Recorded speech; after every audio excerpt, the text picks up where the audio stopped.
Hey everybody, it's Ashleigh Banfield with Drop Dead Serious. I'm really glad you're here. This is a special episode, a bonus episode, because huge news has broken in the Moscow, Idaho student murder case.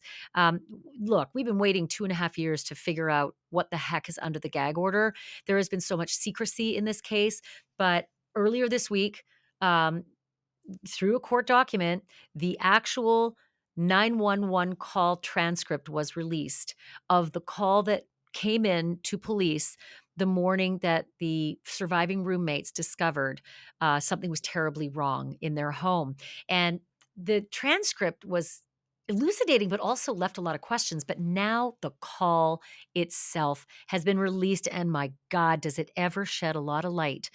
It adds so much more context. First of all, you can completely hear the panic and the terror in Dylan's voice because she's the caller.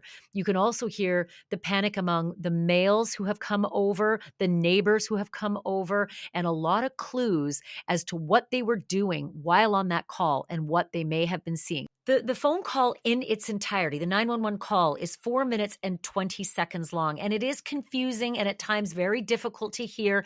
I've had to play it multiple times to make out what was being said off the phone and in the distance, but I will go over this. I will go over the transcript after you hear the call and point out the specific places where I think there are important clues as to what was going on. So first, without further ado, I want to play that call for you. Here it is.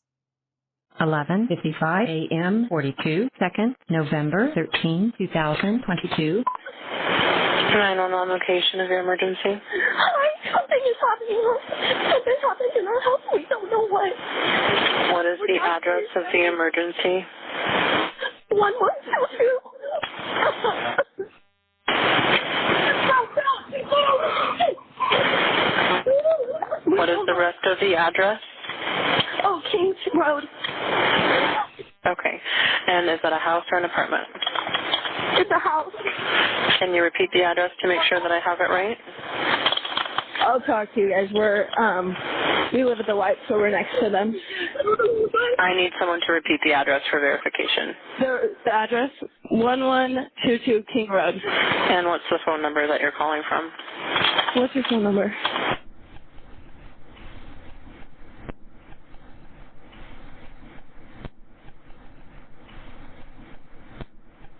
And tell me exactly what's going on. One of the roommates has passed out, and she was drunk last night and she's not waking up. Okay. Oh, and they saw some man in their house last night. Yeah. Hi, this is. And are you with the patient? Okay, I need someone to keep the phone, stop passing it around. Can I just tell you what happened pretty much? What is going on currently? Is someone passed out right now?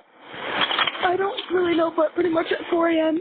Okay, I need to know what's going on right now if someone is passed out. Can you find that out? Yeah, I'll come. Come on, but we gotta go check. But we have to.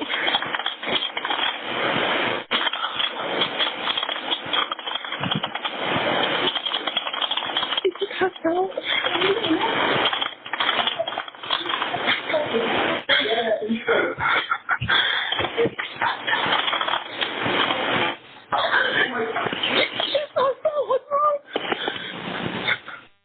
She's not waking up. Okay, one moment. I'm getting help started that way. Okay, thank you. What's wrong?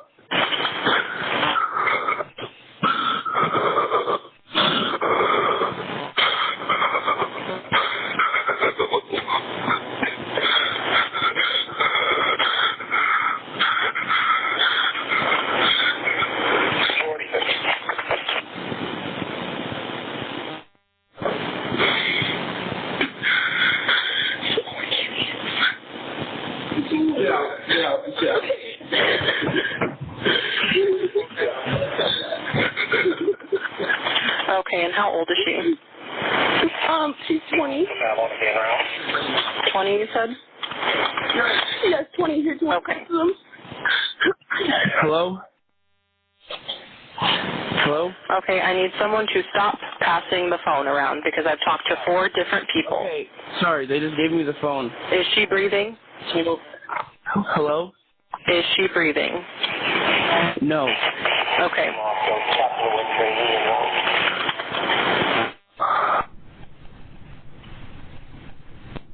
To talk to them, okay? I can't talk to them. They need you to talk to them.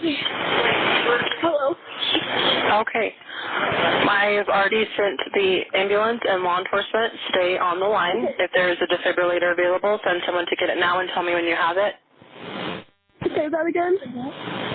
There's a police here right now. Okay. If there's a defibrillator available, send someone to get it now and tell me when you have it. We don't have one. I think yes. Do you have a defibrillator? Yes, you have one. Are you talking to the officer? Yes. Okay, I'm going to let you go since he's there with you and can help you. Okay, thank you. Bye. Okay. 11:59 a.m. 49 seconds, November 13, 2022. Okay, so much to say about this call, you guys. So, for starters, you could hear Dylan right off the bat.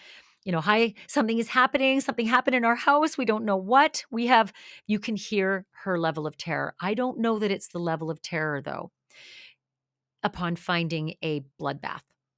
I think she's scared because she can't get through Xana's door. It's locked. This is my theory. She doesn't know why Xana's not responding. Xana's not opening her door.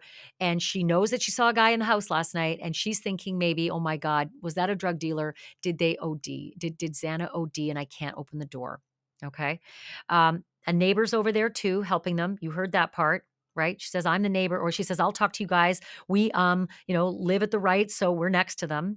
And the dispatch is asking, tell me exactly what's going on. And all that the neighbor's able to say at this point is, one of the roommates who's passed out and she was drunk last night and she's not waking up. And Dylan goes, but no, we saw. And then the female neighbor says, oh, and they saw some men in their house last night. Yeah. This does not sound like we've seen a bloodbath and there's 4 dead people. This really sounds more like the female neighbor and Dylan are freaking out because they can't get through Xana's door. She's not answering. And Dylan remembers seeing some weird guy in the house, okay? There's more clues ahead here, though. And when the dispatcher says to Dylan on the phone, are you with the patient? Dylan says, can I just tell you what happened pretty much? And dispatch says, what's going on currently? Is someone passed out right now? And Dylan says, I don't really know. But pretty much at 4 a.m., once again, Dylan's about to go back to the weirdness from the house last night with the guy. But when Dylan says, I don't really know, they don't know that there are 4 butchered students in that house. Otherwise, she'd have been screaming from the rafters, right? Instead, it sounds like she doesn't know what's going on with her friend, Xana. Likely because the door is locked and they can't get in and they can't get Xana to respond. And the guy last night, I think that guy last night has something to do with it. And I'll bet the worst thing is that she may have OD'd or is in the process of ODing, right? This is the tension that I'm getting in listening to this and seeing the transcripts as well. But the dispatcher doesn't want to know about last night. She's like, stop. We have a crisis now. I need to save a patient now. The time to talk about last night, that's later. Okay, so the dispatcher interrupts and says, okay, I need to know what's going on right now. If someone has passed out, can you find that out? And this is where Dylan says, yeah, I'll come. Come on, we got to go check. But we have to. Is she passed out? 6 seconds later, you can hear a male voice yelling, Xana, Ethan, in the distance. Then 6 seconds after that, you can hear Dylan saying, she's passed out. What's wrong? Followed by 3 knocks in the distance. And then Dylan saying, she's not waking up. And a male voice yelling again, Xana. Possibly a few more knocks after that.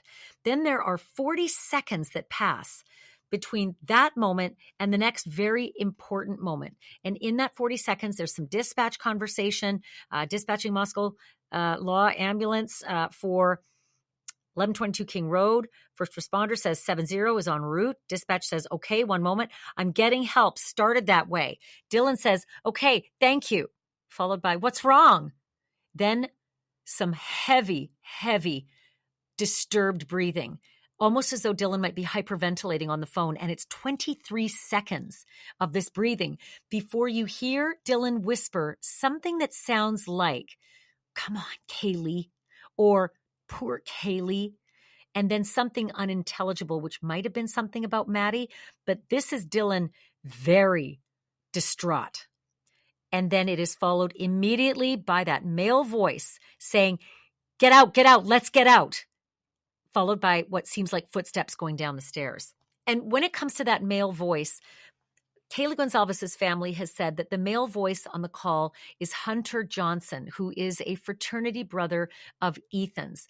And it's hard to figure it out because one of the transcripts says male, yeah, it's Evan, but it's not on the call. So given what the call says, here's what the conversation is with dispatch after they seem to run out of the house. Dylan, okay, dispatch. Okay, how old is she? Dylan, she's 20. Dispatch, 20 you said? Dylan, yes, 20. Here, do you want to talk to him? Dispatch, okay, male, hello. And this, again, we think is Hunter Johnson. Dispatch, okay, I need someone to stop passing the phone around because I've talked to 4 different people, which is, this agitated, angry dispatcher. That male says, okay, sorry, they just gave me the phone. And dispatch asks, is she breathing? Male, hello? Dispatch, is she breathing? And this is where the male definitively answers without question of a doubt, no.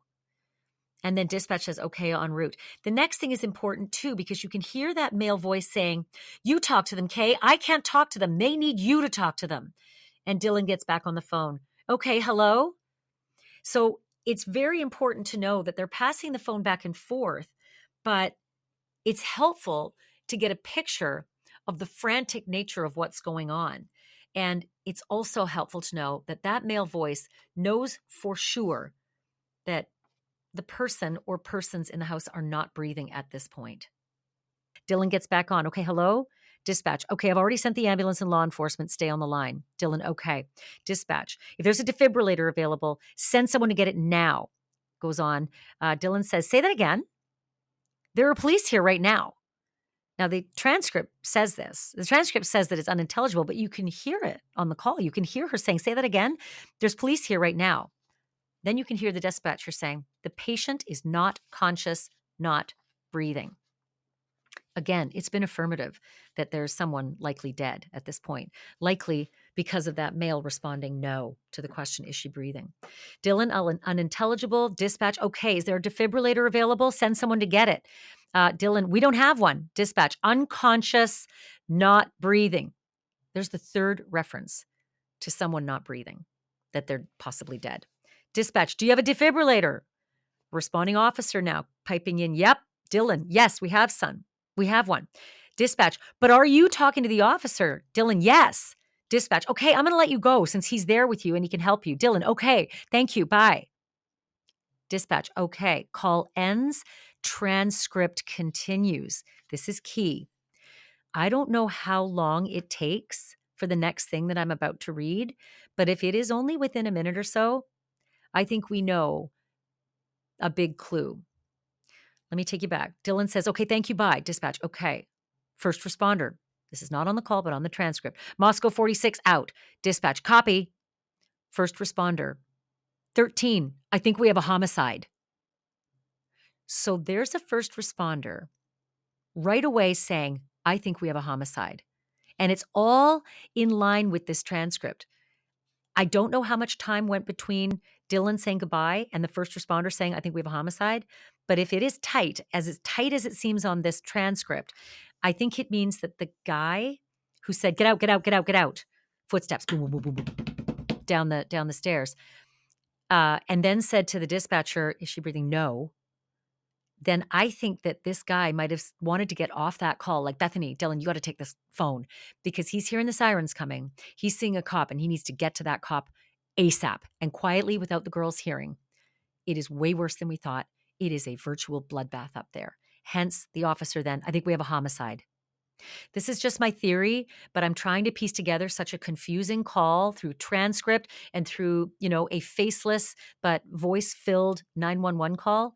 Certainly, we're going to learn a lot more at trial from the testimony because it is expected that Dylan will testify and from the officers on scene. But I think this is extraordinarily telling.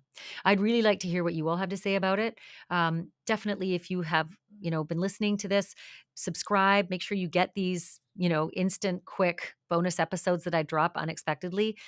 Leave your comments, subscribe, get these alerts that we're dropping these. Subscribe and tell me what you think in the comments. I want to hear what your theories are about this as well. I mean, I have mine. I don't know if you disagree. If you're looking at the transcript, if you're hearing the call and you feel differently, then by all means, I want to hear from you. I also want to know what other stories you want me to cover. And we just dropped another really great episode this week as well, just yesterday, about Lori Vallow. We've got this military grade expert in body language assessment. He works with the U.S. military, U.S. government. He has so much to say about Lori Vallow's body language as she interviews with Keith Morrison of Dateline. And man, is he knowledgeable. I just was my eyes were so open to Lori Vallow after I got his analysis. So make sure you check that podcast out. You can also watch it on YouTube. It's all on Drop Dead Serious, folks. I'm so glad you're with me. Thank you again for sitting through this bonus episode. And please remember, if you take nothing else from this episode, that the truth is not just serious, it's drop dead serious.